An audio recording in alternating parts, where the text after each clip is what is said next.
질문이 뭐였죠, 잘? 오랜만에 멜로. 멜로. 네, 워낙 조금 상업적인 곳에서는 살인자나 뭐 이렇게 누굴 죽이거나 이런 걸 하는 걸 해가지고 좀 이렇게 서정적인 장르도 해보고 싶었는데 마침 그러던 차에 특히 고봉수 감독님한테 얘기를 하고 하면 대본이 바로 나타나니까 그리고 저는 습도다소 높음 찍을 때 감독님한테 여쭤봤거든요. 감독님 이렇게 작품을 몇 편 찍으셨어요? 했더니 200편 찍었대요. 그래서 여러분들이 아시는 거는 델타 보이즈와 튼튼이 모험이지만 너무나 그 행동력에 대해서 저는 너무 감탄하고 존경하고 있고 상황이 어떻든 여건이 어떻든 찍고 싶은 영화를 반드시 찍어내고야만 하는 감독님한테 저는 한없는 존경심을 갖고 있고요. 그래서 멜로 같은 또 제가 안 해본 조금 그런 서정적인 장르도 해보고 싶어서 감독님이 꼬셨죠. 그렇게 해서 함께 하게 됐고 하면서는 오히려 많이 자기 반성을 하게 됐어요. 이 감독님 영화에 거의 모든 배우가 연기자가 아니거든요. 특히 어머니 캠을 들고 다니는 그 어머니나 그 딸들, 터키 사람들 아무도 배우가 아닌데 감독님이 현장에서 상황과 몇 가지 멘트로 그렇게 자연스러워 보이게 하니까 제 연기가 오히려 많이 부족하다는 생각이 들더라고요. 너무 그 사람들이 날 생선 같으니까 저는 좀 날 생선은 아니라는 느낌이 들더라고요. 그래서 많이 반성도 하게 됐고 얼마나 또 감독님이 현장에서 연기 경험이 전혀 없는 사람들을 어떻게 연출해내는지 그 내공에 대해서 많이 또 감탄하게 되었습니다. 그리고 서예 배우님을 추천하게 된 계기.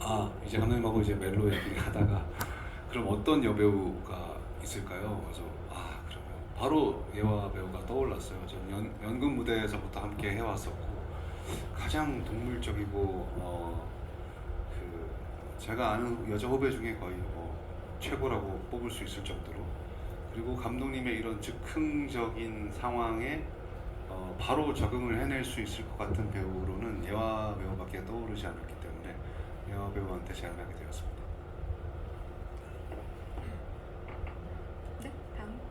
네, 우선은 뭐 아까 질문해주신 거에 말씀을 드려보자면 가장 중점을 뒀던 부분은 사실 튀르키예 떠나기 전에는 이 정화라는 인물이 이혼을 한다는 것 자체도 굉장히 큰 결심인데 재결합까지는 또 얼마나 큰 결심이었을까. 그래서 도대체 어떤 마음으로 튀르키예까지 갔을까. 물론 영화는 튀르키예 가서 이후 상황을 그리고 있지만 어쨌든 그래서 가는 비행기 내내 그거에 대한 고민을 많이 했었고 도착해서 촬영을 하면서는 선배님께서 말씀해 주신 거랑에 거기다 조금만 첨언을 하자면 모든 배우분들이 상황을 오로지 믿는 그 힘에 대해서 굉장히 놀라웠어요. 그래서 나는 어쩌면 너무 그냥 연기를 하고 있지 않나라는 조금 그래서 참 많이 배웠고 그랬었습니다. 참고로 신민재 배우 싸우는 장면, 술 먹다가 싸우는 장면을 찍을 때 연출님의 멘트가 뭐였냐면 신민재 배우한테 가서 너는 들어가서 이 자리에 들어가서 갈등을 일으켜줘 라는 말뿐이었어요. 그리고 민재 배우가 들어와서 연기를 그렇게 롱테이크를 해냈는데 어떤 식으로든 갈등을 만들어내는 걸 보고 이게 정말 대단하다는 생각이 들었어요. 이 신민재 배우와 감독님의 오랜 호흡도 그렇고 그렇습니다. 저도 사실은 중점을 뒀던 것이 이런 거죠. 저는 이제 항상 갈등을 유발해야 되고 또 그런 사람이기 때문에 좀 어떻게 하면은 좀 관객들이 불편하지 않을 만큼의 좀 덜 미울 수 있을지도 좀 많이 고려를 했던 것 같고 그리고 사실은 저희들의 전사는 영화에 나오지 않기 때문에 왜 정화가 영선을 떠나지 못하는지 이것을 좀 관객들에게 좀 어떤 영화적으로 보여주려면 어떻게 해야 될 것인지를 좀 고민을 했던 것 같아요. 그래서 좀 최대한 이 안에서 좀 그나마 그게 그렇게 보였는지는 모르겠지만 최대한 좀 매력적인 사람, 좀 꼴보기 싫지만 좀 덜 미운 사람을 좀 이렇게 연기를 하고자 노력을 했던 것 같아요. 주변을 보면은 빼어난 미남은 아니지만 인기가 많은 형에 대한 그런 사람들이 있으니까 좀 어떤 그런 사람을 보여주기 위해서 좀 어떤 그 중에서 좀 그나마 좀 매력적으로 보일 수 있게 왜 정화가 떠나지를 못하는지를 좀 관객들이 좀 믿을 수 있게끔 하려고 하는 것이 좀 중점이었던 것 같아요.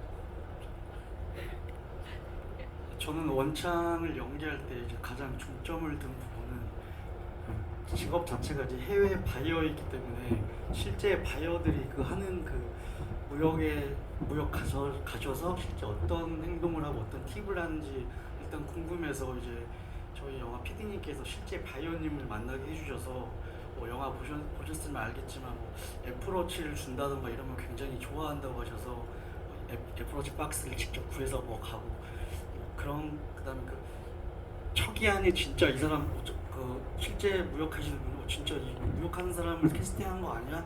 이런 소리를 듣고 싶어서 이제 외적인 거는 그런 거에 되게 많이 중점을 두었고 이제 내적으로는 이제 원창 캐릭터가 우리 주변에 흔히 볼 수 있는 이제 굉장히 꼴보기 싫고 미운데 이제 정이 가고 최대한 비호감으로 보이지 않게 호감형으로 연기를 하면은 좋을 것 같다는 이제 그 부분에 가장 중점을 많이 두고 이제 연기를 했던 것 같습니다.